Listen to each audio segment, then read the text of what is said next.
2026 সালের পশ্চিমবঙ্গ বিধানসভা নির্বাচন আক্ষরিক অর্থেই এক ঐতিহাসিক পট পরিবর্তন।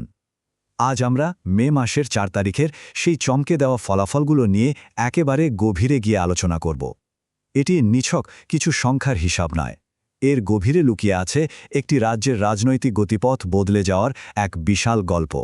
আমাদের আজকের এই বিশ্লেষণে মূলত থাকছে সামগ্রিক ফলাফল, রেকর্ড ভাঙা ভোটার উপস্থিতির ডেটা, 2021-এর সাথে একটা তুলনামূলক চিত্র, হেভিওয়েটদের জয় পরাজয় এবং ঠিক কোন ইস্যুগুলো এই পরিবর্তনের কারিগর হল তার খোঁজ। চলুন প্রথমেই 2026 নির্বাচনের সামগ্রিক ফলাফলের দিকে নজর দেয়া যাক। ফলাফলের দিকে তাকালে একটা ব্যাপার একেবারে পরিষ্কার, জনাদেশ খুব সুস্পষ্ট। ভারতীয় জনতা পার্টি বা বিজেপি প্রায় 47 থেকে 49% মতো বিশাল একটা ভোট নিজেদের পক্ষে টেনে নিয়েছে। অন্যদিকে তৃণমূল কংগ্রেসের ভোট শেয়ার বেশ খানিকটা কমে দাঁড়িয়েছে 37 থেকে 39%। আর কংগ্রেস, বামফ্রন্ট এবং অন্যান্যরা, তাদের সবার প্রাপ্ত ভোটই 3 থেকে 4% আশেপাশে ঘুরপাক খাচ্ছে। আর এই পুরো চিত্রটা বুঝতে গেলে আমাদের একটু পেছনের দিকে তাকাতে হবে। রাজ্যে মোট নিবন্ধিত ভোটার সংখ্যা প্রায় 6,80,00,000। আর ভাবুন তো, এর মধ্যে 93% মানুষ এবার ভোট দিয়েছেন। 294টা আসনের ভাগ্য নির্ধারণ করেছেন এই মানুষগুলোই। আর সরকার গড়ার জন্য সেই বহুকাঙ্ক্ষিত ম্যাজিক ফিগারটি হল 148। এবার আসা যাক সেই রেকর্ড ভাঙা ভোটার উপস্থিতির পরিসংখ্যানে। 93%। হ্যাঁ, ঠিকই শুনছেন। এই একটিমাত্র সংখ্যাই পরিষ্কার বুঝিয়ে দিচ্ছে যে এবারের নির্বাচনটা নিয়ে সাধারণ মানুষের আগ্রহ এবং সচেতনতা ঠিক কোন পর্যায়ে ছিল। ভারতের স্বাধীনতার পর থেকে পশ্চিমবঙ্গের ইতিহাসে এত বিপুল সংখ্যক মানুষ এর আগে কখনো ভোটকেন্দ্রে আসেননি। আক্ষরিক অর্থে এটা এক সর্বকালীন রেকর্ড, যা এই জনাদেশের ঐতিহাসিক গুরুত্বকে আরও বাড়িয়ে দেয়। দফাভিত্তিক ডেটা ঘাটলেও ব্যাপারটা আরও স্পষ্ট হয়। 23 এপ্রিল প্রথম দফার ভোটে উপস্থিতির হার ছিল 93.19%, আর 29 এপ্রিল দ্বিতীয় দফায় সেটা ছিল 92.6%। মানে দুটো প্রধান দিনেই এই হার 92.5%-এর ওপরে একদম স্থির ছিল। মানুষের এই স্বতঃস্ফূর্ত অংশগ্রহণ সত্যি অবিশ্বাস্য। আচ্ছা, এখন প্রশ্ন হল 2021 সালের সাথে এই 2026-এর চিত্রটা ঠিক কতটা আলাদা। চলুন একটু মিলিয়ে দেখি। সবচেয়ে নাটকীয় পরিবর্তনটা ঠিক এখানেই। দেখুন, 2021 সালে তৎকালীন ক্ষমতাসীন দল তৃণমূল কংগ্রেস পেয়েছিল 215টি আসন, যা এবার এক ধাক্কায় নেমে এসেছে 81-তে। আর ঠিক উল্টোটিকে বিজেপি মাত্র 77টি আসন থেকে প্রবল শক্তিতে উত্থান ঘটিয়ে 206টি আসনে জয়লাভ করে এক বিশাল সংখ্যাগরিষ্ঠতা অর্জন করেছে।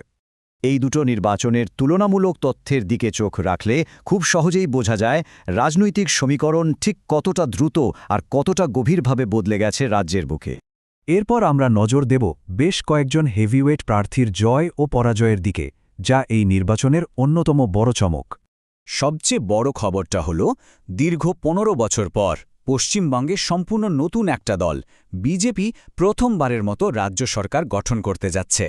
রাজ্যের রাজনৈতিক ইতিহাসে এর চেয়ে বড় বাকবদল আর কি বা হতে পারে? তবে সব পরিসংখ্যানকে ছাপিয়ে সবচেয়ে চর্চিত রাজনৈতিক অঘটনটি ঘটেছে ভবানীপুরে। তৎকালীন মুখ্যমন্ত্রী এবং তৃণমূল নেত্রী মমতা বন্দ্যোপাধ্যায় তার নিজের কেন্দ্রেই পরাজিত হয়েছেন।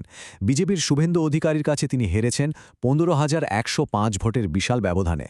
আর একটি অত্যন্ত তাৎপর্যপূর্ণ এবং আবেগঘন ফলাফল দেখা গেছে পানিহাটি আসনে। মর্মান্তিক সেই আরজিকর ট্র্যাজেডির শিকার হওয়া চিকিৎসকের মা রত্না দেবনাথ বিজেপির টিকিটে দাঁড়িয়ে এই আসন থেকে জয়লাভ করেছেন।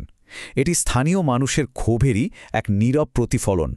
অবশ্য এই বিপুল কর্মযজ্ঞের সাথে জড়িয়ে থাকা কিছু বিতর্কের কথাও আমাদের নিরপেক্ষভাবে উল্লেখ করা উচিত। ইভিএম কারচুপির মতো গুরুতর অভিযোগ ওঠায় 2 মে মগরাহাট পশ্চিম এবং ডায়মন্ড হারবারের 15টি বুথে পুনর্নির্বাচন করতে হয়েছে। এছাড়া 21 মে ফলতায় আরও একটি পুনর্নির্বাচন নির্ধারিত রয়েছে, যার চূড়ান্ত ফলাফল জানা যাবে 24 মে তারিখে। এখন এই বিশাল আর একপাক্ষিক জনাদেশ দেখার পর মনে একটা প্রশ্ন জাগা খুব স্বাভাবিক, তাই না? এত বড় রাজনৈতিক পরিবর্তনের পেছনের আসল কারণটা ঠিক কি? কোন বিষয়গুলো ভোটারদের এতটা নাড়া দিল?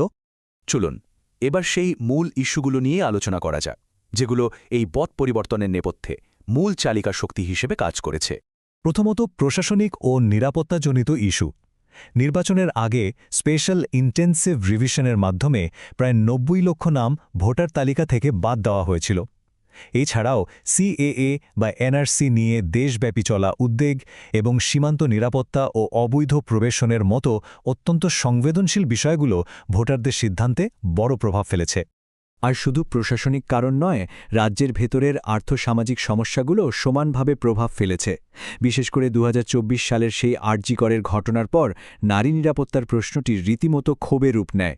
এর পাশাপাশি স্কুল নিয়োগে দুর্নীতির অভিযোগ, কর্মসংস্থানে তীব্র অভাব, শিল্পায়নের দাবি, এমনকি বাংলা অস্মিতা বা বাঙালি পরিচয়ের রাজনীতির মতো বিষয়গুলো এক হয়ে মানুষের রায়কে প্রভাবিত করেছে। সবশেষে একটা গভীর প্রশ্ন কিন্তু থেকেই যাচ্ছে। দীর্ঘ ১৫ বছর পর সম্পূর্ণ নতুন একটি দলের শাসনে আগামী দিনগুলোতে পশ্চিমবঙ্গের আর্থ, সামাজিক ও রাজনৈতিক মানচিত্র ঠিক কোন দিকে মোড় নেবে? এই বিপুল জনাদেশ কি সত্যিই রাজ্যের জন্য সম্পূর্ণ নতুন কোনো অধ্যায় সূচনা করতে পারবে? এই ভাবনার জায়গাটা রেখেই আমাদের আজকের এই বিশ্লেষণ এখানেই শেষ করছি। নতুন কোনো বিষয় নিয়ে আবারও দেখা হবে।